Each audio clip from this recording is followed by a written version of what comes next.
নমস্কার বন্ধুরা, আশা করি তোমরা সবাই খুব ভালো আছো। প্রচন্ড গরমে তোমাদের কেমন অবস্থা কমেন্টের মাধ্যমে জানিও। প্রচন্ড গরম পড়েছে। আজকে আমি তোমাদের সঙ্গে বেগুনের একটা রেসিপি শেয়ার করতে চলেছি। তার জন্য আমি এখানে 250 গ্রাম বেগুন নিয়েছি। বেগুনটাকে এইভাবে লম্বা লম্বা করে কেটে নিয়েছি, তার মধ্যে ছুরি দিয়ে ওরকম চির দিয়ে দিয়েছি। তারপর নিয়েছি আমি একটা টমেটো পিউরি করে নিয়েছি, আর আদা আর রসুন 1 চামচ বেটে নিয়েছি, 3টা কাঁচা লঙ্কা আর একটা শুকনো লঙ্কা নিয়েছি। এবার আমি এই বেগুনগুলোর মধ্যে সামান্য হলুদ গুঁড়ো দেব সামান্য নুন, তারপর দেব কাশ্মীরি লঙ্কার গুঁড়ো দেব একটু, দিয়ে আমি এভাবে মেখে নেব। এইভাবে মেখে নেব আমি সবগুলো বেগুনের মধ্যে। এগুলো মেখে নিচ্ছি আমি বেগুনগুলোর মধ্যে, যাতে মশলাটা ভালো করে ভিতরে ঢুকে। এগুলো সবগুলো মাখানো হয়ে গেছে। এবার আমি গ্যাসটা ধরিয়ে দেব। এবার আমি প্যানটা বসিয়ে দিলাম। আমার প্যানটা যখন গরম হয়ে যাবে তারপর আমি তেল দেব। এবার আমি রিফাইন্ড তেল দিয়ে দিচ্ছি। তেলটা ভালোভাবে গরম হওয়ার পর আমি বেগুনগুলোকে 2 মিনিট ফ্রাই করে নেব। তেলটা গরম হয়ে গেছে। এবার আমি বেগুনগুলো দিয়ে দিলাম। চুলার আঁচটাকে আমি কমিয়ে দেব,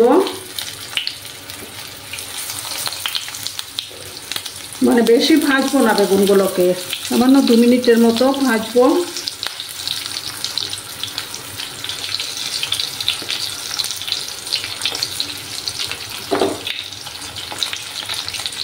সবগুলো একসঙ্গে ভাজা যাবে না, আমি দুবার ভেজে নেব ওগুলোকে। এক সাইড ভালো করে ভাজা হয়ে যাক, তারপর আমি অন্যটা উল্টে দেব।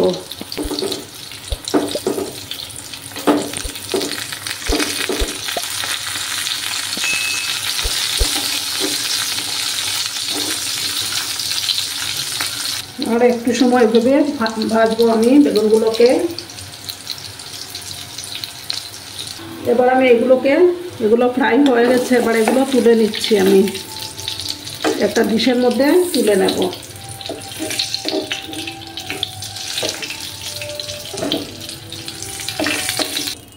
এবার আমি দেব, আগে তো আমি বেগুনগুলো রিফাইন্ড অয়েল দিয়ে ভেজেছি। এবার আমি সর্ষের তেল দেব।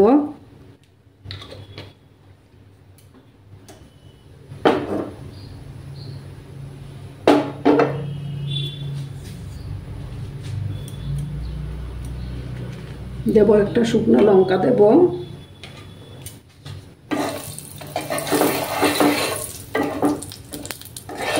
চুলার আঁচটা কেন কমিয়ে রেখেছে। এবারে এই যে আদা রসুনের পেস্টটা দিয়ে দিলাম।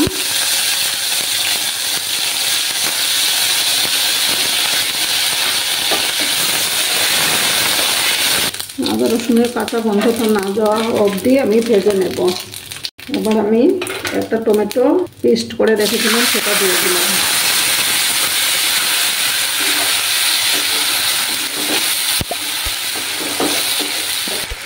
এবার দেব হলুদ গুঁড়ো পরিমাণ মতো। ভালো করে আমি কষিয়ে নেব।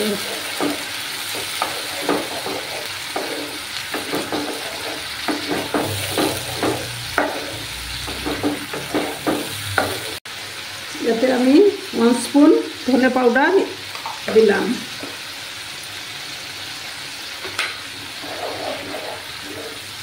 আমি জিরা ইউজ করব না, আমি ধনে পাউডার 1 স্পুন দিলাম।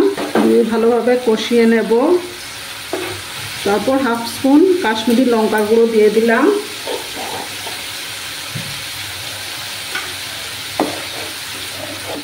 ভালোভাবে কষিয়ে নেব। মশলাটার থেকে যখন তেল ছাড়তে শুরু করবে তখন আমি বেগুনগুলো দিয়ে দেব। ততক্ষণ কষাতে হবে। সামান্য একটু জল দিলাম। একটু সবজি মশলা আমি অ্যাড করে দিচ্ছি 1 স্পুনের মতো। তোমাদের কাছে যদি সবজি মশলা অ্যাভেলেবল না থাকে তাহলে নাও দিতে পারো। মশলা থেকে তেল ছাড়তে শুরু করেছে। এবার আমি একে একে বেগুনগুলো দিয়ে দেব।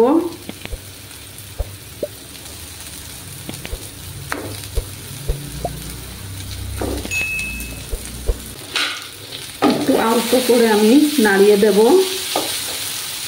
সামান্য একটু জল দেব। এই রেসিপিটি তোমরা রাতের ডিনারে রুটি বা লুচির সঙ্গেও খেতে পারো। একবার বাড়িতে ট্রাই করে দেখো, ভালোই লাগবে। এবার আমি পরিমাণ মতো নুন দিয়ে দেব। চুলার আঁচটাকে আমি কমিয়ে রেখেছি। এবার আমি উপর থেকে কাঁচা লঙ্কা, 3টা কাঁচা লঙ্কা দিয়ে দিলাম। একদম কমিয়ে রাখলাম চুলার আঁচটাকে। এবার আমি 5 মিনিটের জন্য ঢেকে রাখবো, তাহলে তৈরি হয়ে যাবে আমার বেগুনের এই রেসিপিটি। 5 মিনিট পরে আমি ফিরে আসলাম, আমার রেসিপিটি তৈরি হয়ে গেছে। এবার আমি সামান্য একটু গরম মশলা অ্যাড করবো। আমার আজকের এই রেসিপিটি যদি তোমাদের ভালো লাগে তাহলে অবশ্যই একটা লাইক করতে ভুলো না বন্ধুরা। পুরনো বন্ধুদের অসংখ্য ধন্যবাদ আমাকে এইভাবে সাপোর্ট করার জন্য। নতুন বন্ধুরা যারা এখন অবধি আমার চ্যানেলটি ভিজিট করোনি, তারা অবশ্যই চ্যানেলটি ভিজিট করে আমার পাশে থাকা বেল আইকনটি প্রেস করে রাখবে, যাতে আমার ভিডিও ছাড়ার সাথে সাথে নোটিফিকেশন তোমাদের কাছে পৌঁছে যায়। আর ভিডিওটি ফুল ওয়াচ করবে, অ্যাড দিয়ে ভিডিওটা দেখবে, স্কিপ করবে না। আশা করি ভিডিওটি তোমাদের ভালোই লাগবে। কমেন্টের মাধ্যমে অবশ্যই জানবে। তোমাদের সুন্দর সুন্দর কমেন্ট পড়তে আমার খুবই ভালো লাগে। রেসিপিটি এবার আমি সার্ভ করে তোমাদেরকে দেখাচ্ছি। তোমরা খুব ভালো থেকো, সুস্থ থেকো, সাবধানে থেকো। টাটা।